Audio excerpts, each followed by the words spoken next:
حضرت علی کے بارے میں اللہ کے نبی نے فرمایا من کنت مولاہ فعلی مولاہ، جس کا میں مولا ہوں علی اس کا مولا ہے۔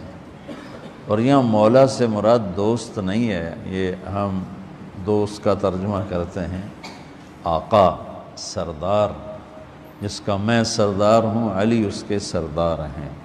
اس کے پیچھے ایک کافی پس منظر میں بہت سی چیزیں ہیں، ان کی صفائی کرنے کے لیے میرے نبی نے غدیر خم پر یہ حدیث بیان فرمائی خطبے میں کہ جس کا میں مولا ہوں اس کا علی مولا ہے۔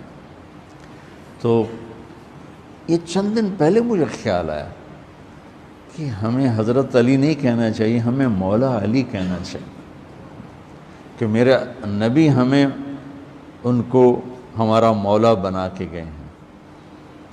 ہم سمجھتے ہیں صرف یہ شیعہ کہتے ہیں مولا علی، وہ صحیح کہتے ہیں، من کنت مولاہ فعلی مولاہ۔ آپ سب کے چہروں پہ میں حیرانی دیکھ رہا ہوں،